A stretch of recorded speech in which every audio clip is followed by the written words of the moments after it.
Priešais jūs Širvintų miesto stadionas ir visai netrukus prasidėsiančios paskutiniosios Lietuvos futbolo federacijos taurės rungtynės, kuriuose susigrums Vilniaus navigatoriai bei Vilniaus rajono Transinvest futbolininkai. Beje, labai apmaudaus, kai buvo pirmauta 2-0 ir pralaimėta 2-3. Ši komanda susėmė čia dabar pavojingas smūgis į vartus. Vilniaus futbolo mokyklos lyderių ir su juo buvo siejamos tikrai labai didelės viltis. Čia ojojoj, kaip Marius Zabarauskas vėlgi gali veržtis į baudos aikštelę, bet ten daug varžovų. Valukonis, jo smūgis į vartus ir skersinis. Futbolininkas iš Brazilijos. Toks ryškiausias vardas dabartinėje situacijoje Transinvest ekipoje. Smūgis į vartus ir šalia vartų. Išryškėti, Marius Zabarauskui ten užteko tik tai prasimesti kamuolį į priekį. Dabar vėl kombinacija baudos aikštelė, smūgis į vartus ir 1-0.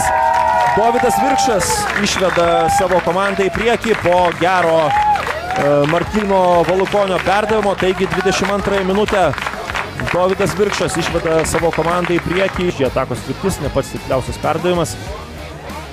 Vėl Amemija, jo perdavimas arčiau vartų, smūgis galva ir Bukauskas.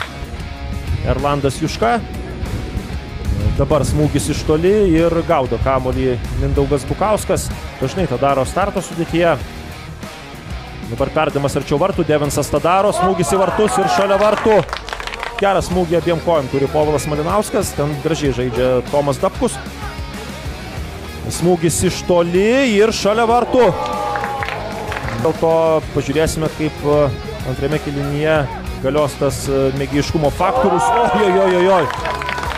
Koks puikus čia buvo Martyno Valukonio smūgis. Sukurti nominalus aikštės šeimininkai. Dabar perdavimas į baudos aikštelę, Pilibaičio atšoka kamuolys, smūgis į vartus ir Domantas Bukauskas po truputį profesionalėjo, tuo atžvilgiu, jog atsirado papildomų lėšų.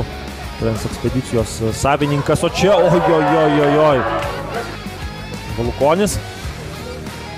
Netikslus jo perdavimas. Bedekinkė atšoka kamuolys, Virkšas, jo smūgis į vartus ir Mindaugas Bukauskas. Povilas Kiselevskis, taigi užtikrintai apsigynė. O čia puikiai žaidžiama ir apsigina navigatoriai šioje situacijoje.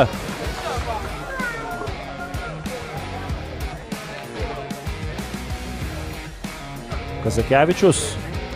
Jo perdavimas į baudos aikštelę, smūgis galva ir 2-0. Linas Pilibaitis 78 minutę po gero Andriaus Kazakevičiaus perdavimo muša įvartį ir artina Transinvest komandą link istorinio šio jauno klubo pasiekimo. 6 žaidėjai tikrai žaidė Lietuvos čempionate dėl Edgaro Lukaševičiaus. Galbūt jau kažko aš gal ir neatsimenu. Kavači, proga smūgiui ir 3-0. Joichi Kavači 80 minutę rodo savo techninius sugebėjimus ir pasipylė įvarčiais per pastarąsias porą minučių Širvintuose. Štai taip švenčia įvartį Joichi Kavači. Kiselevskiui vėl Valentinas Jeromenka.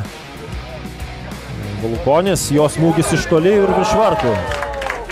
Sveikinimai Vilniaus rajono Transinvest futbolininkams su pergale ir patikimu į Lietuvos futbolo federacijos taurės ketvirtfinalį.